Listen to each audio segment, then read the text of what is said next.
Hold it. First off, I haven't seen this guy in a long time. It's been months. Last time I saw him, we were at 7-Eleven, and people were giving a shit for trying to help out some people who were having a tough time. We were giving some food and some other things to help them out, and we were threatened there by the people who run that shithole. And I do mean shithole because they've robbed me on some stuff, but that's a whole other conversation. And to get out of there would be arrested. And I did get arrested on a bunch of bullshit charges, and so did he. But getting to yours, because I can vent on mine later, and I'll share some with you now and some off record. Because there is a plan here in place. Oh, and by the way, if you want to be on camera, I can adjust this to camera. Oh, no, just, you can listen. I'll be anonymous. Mr. Anonymous. Okay, Mr. Anonymous. I know who Anonymous is, and he's real.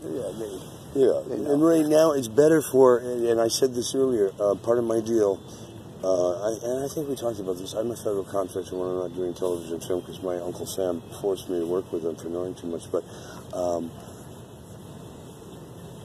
these guys are beyond sick. What happened to protect and serve? Oh, no.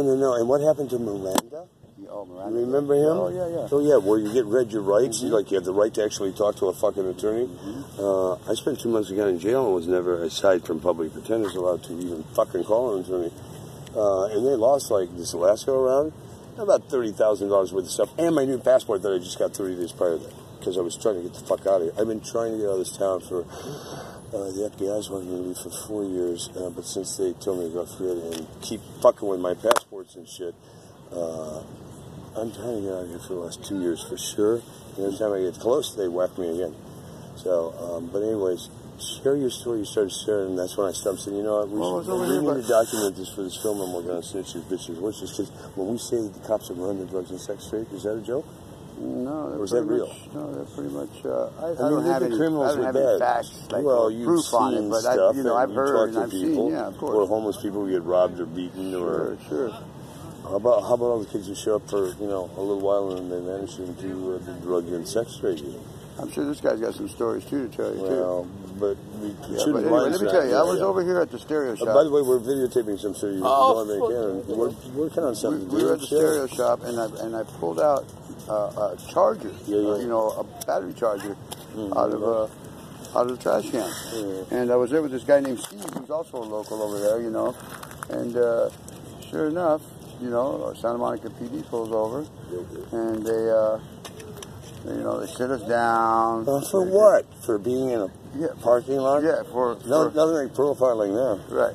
For being, we were in the alley actually, and I was talking to my friend John. I don't know if he was awake or not. And beside the stereo shop, and I just pulled out the charger, and it wasn't a piece of trash. I wasn't putting out recycling. It was you weren't stealing. It was thrown out. It was thrown out, and I was just going to try and see if I can fix it, repair it. You know what I mean? Maybe you sell a mega nickel. Yeah, whatever I can do to make a buck legally. Legally. Thank you. And but they're not getting your tax and their surcharge. They gave me a ticket. They gave Steve a ticket. For what? Dumpster diving? Listen to this. The gentleman says to me, okay, here. First thing they frisked me. They did all that. There was a younger gentleman and an older one. What are the names? Remember? I don't remember, but I'll tell you this. The one guy... Dick and Dickhead. The one guy, the older gentleman, when he gave me the ticket, he goes, look, don't touch my pad. Right. I want you to sign here in the box and keep the pen. So I looked at him and I go, you're a germaphobe. He goes, don't call me any... I didn't call you any names. He said...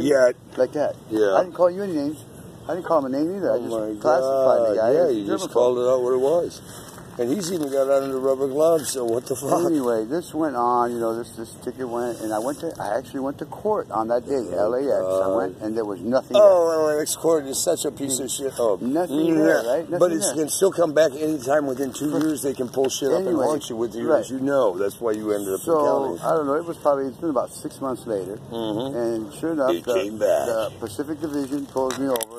You failed to appear on the warrant. UCLA told me, hey, you have a warrant. Oh, dear. You better go check it out. It's a $40,000. And how much was it? $40,000. You know, by state law, if it's over 26, it doesn't matter the crime, they have to take you. They take you right. Okay. Yeah, UCLA should have by law taken you. And then after that, the next day, Pacific Division gave me a break. They told me about it. There are some good cops. Yeah, well, I got grandma in the car too, so they see that I'm kind of trying to take care of grandma too.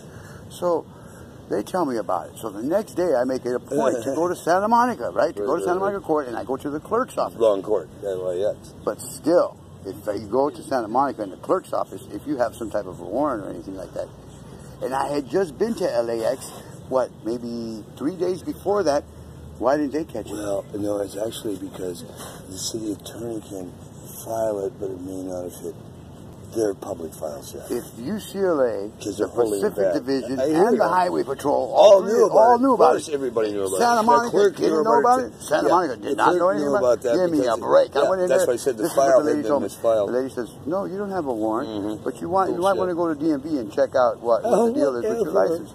So I says, okay. So that night, I was taking up the Palos Verdes to go around the backside, and I get pulled over by the sheriff.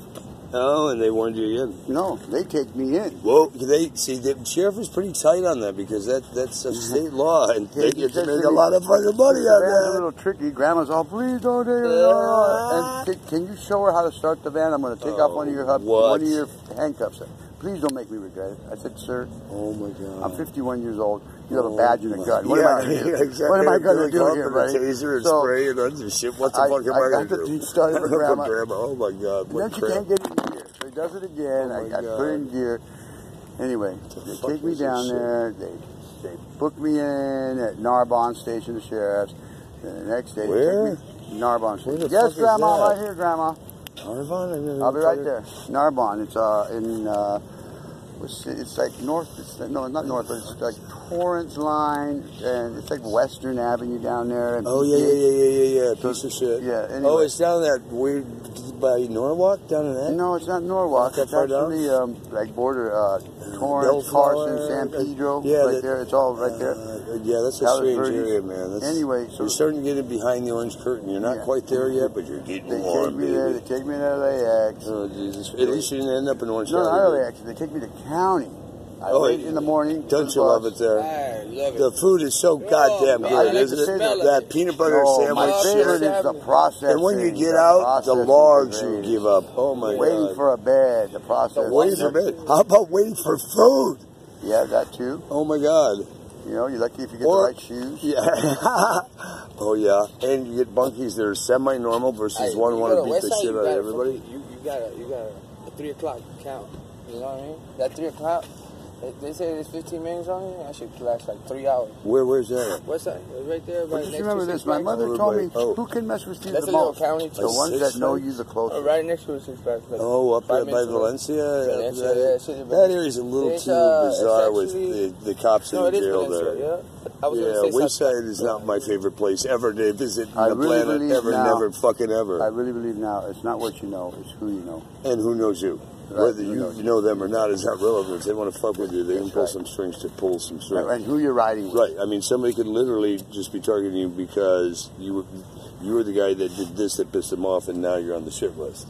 They actually been halfway decent because they see that I'm taking care of an elderly, but I have no license, no insurance, no registration. Because they can pop you for that shit all at once at any time, dude. And they don't play with this. I mean, dude, I wasn't joking when I said they brought me in on 20 misdemeanors and then dismissed 18 of them because there was that short shit. And not only to get out, because they were trying to keep me in for like 2 years. On misdemeanors? Are you out of your fucking Let me finish my story. So they take me back to LAX. You know, I sit in there, I go see the judge. The judge is dismissed. Take me back. I don't know this was going on. Get out of here, and that's it. That whole rigmarole. And did they lose all your shit when you got out of jail? No, but I'm sure they made a couple $100 on each bus ride. Oh, dude. Because they built a monster. Oh no, more than that. They built a monster. They get $1,000 for every time they move you, even if they're moving you in this jail from one cell to another. Can you imagine the unemployment rate if they got rid of half of the lawyers and half of the judges and all that? We might get honest. Wow. But the unemployment rate would go through the roof. Well, no, maybe it would change it because then more people wouldn't be in jail and could keep their jobs and not lose their fucking homes and become homeless because of stupid, fucked up laws like camping on the beach. Oh, no, I fell asleep with a blanket. This isn't camping. Normally I'd set up a lot more shit, but you already took that last week, you assholes. I mean, let's be honest. I know how many times I've been robbed by cops in Santa Monica and LA in uniforms. Just say, no, you can't have this, and starting to pick up my shit and walk away with it. Has that never happened to you? Then you know what I'm talking about? I mean, I've lost race bikes that are worth anywhere from, you know, $1,000 to $15,000, brand new gear. They even took the keys to a fully loaded Range Rover that someone gifted to me that was, I mean, fully fucking loaded, like $250,000 worth of shit, and they took that. There's nothing they won't take if they decide they want to. Don't get me started on Torrance PD either. You know that Santa Monica and Torrance, they're their own entity. You know this, right? So is Beverly Hills. There are these little Burbank, these little enclaves, and they're even more like this one. In fact, I think Santa Monica has finally, in some categories, surpassed LAPD as the most corrupt motherfuckers on the planet. No, but we have to stay positive. They're getting better. How? What am I missing? What the fuck am I missing? Maybe a few breaks here and there. No, dude. I was up on the streets last night, and in 40 years, on a Thursday night, going into a Friday morning, and this time of year, I have never seen it so dead in zombie land and just, you know, weird, bizarre shit. Like, people can't it kind of looks like a ghost town. People can't afford to live, so they got to be home early. Can't afford to live, or there's been enough robberies and murders and disappearances here on the beach. People are starting to actually talk about it. It's getting around. I mean, let's face it, the rich families whose kids never came home or other families, those are on missing persons list, and they are starting to show up on lists of Santa Monica, Venice Beach. You know, the truth be told, how many bodies are buried in the sand here alone from this bullshit? I know of a few, for sure. I even knew where some were buried, and then we watched them move them after we insisted in public that they exhume them, and then they said we were high, dumpsters are full of stuff, even though dogs and others dug it up and showed the stuff. Positive, though. Why don't we I have a good idea. Let's just change this one law, the jury of the purest thing.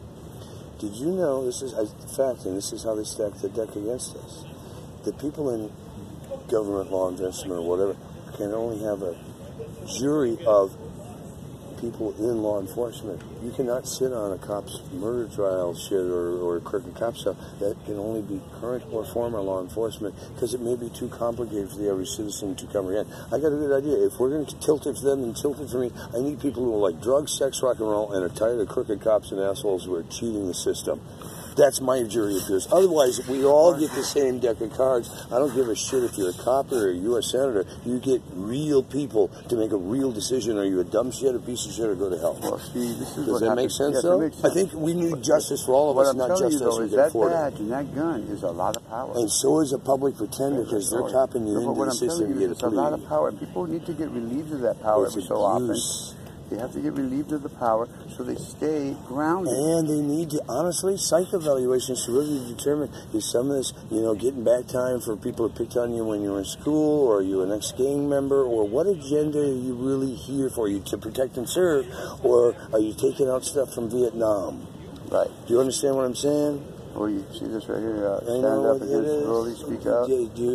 Say that again, I'll shut up. It says stand up and speak out against bullying. Ban. May I show who you are? You're saying anonymous. I mean, this man he's an angel. And I've always seen him helping people out when he's barely got 2 cents to scratch together, and he's helping to deal with a very challenged grandmother in a van. But not everybody who is homeless is a dumb shit, a derelict, a complete drug addict, or got here by themselves. Some of them were pushed right over fucking cliffs out of family trusts, out of companies, divorces, or life as it happens. Wake up, people. Not everybody's a loser just because they're challenged how they're living because of a screwed up government. Does that make sense? Yes, it does. We need to get people to learn how to coexist with one another again, man. What happened to fucking manners? What happened to love? What happened to love? What a great concept. I love that idea. But let's get back to manners first, because how can you have love if you have no respect or manners for each other? You're not a person of your integrity. Oh, yeah, I'll see you at 3. Okay, now 3 which day? It's now, you know, another lifetime ago. And I'm still waiting on your dumbass like my time isn't precious too? Come on, show some love and care and respect. The communication must need to be better also, I believe. Honesty. Say what you want them to hear, or what you want them to think, or what they might think of you if you say the truth. Just put it out there. If they don't like you, maybe it's time to get some new friends. And if you're your family, you have the right to divorce a dysfunctional family. You didn't pick them, you inherited them. You didn't pick where you were born or who you were born to. Oh, well, unless, of course, you were a science spirit, and then, no, they picked that too. So get over a dysfunctional family. You don't have to hang on to Right, but somebody's got to show them how to be.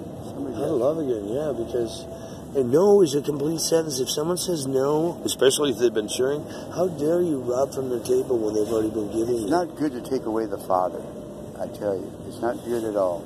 And I come Jails from, you know, do nothing to heal anybody. It gets a bunch of crooks together that manifest and conspire when they get out how they're going to fuck everybody back one more time. Come on, you've been sitting in those cells. You hear the shit that goes on in there. Of course. You've seen beatdowns, and there's more drugs going on in there than there is on the street sometimes because it's being spread in by the cops and they're all making a cut and through the back door. You know what's shaking. Well, you've seen the videos and stuff that they brought in, cell phones. Dude, yeah, the undercover FBI guys, but there's a lot of shit they still haven't shown because it's classified information.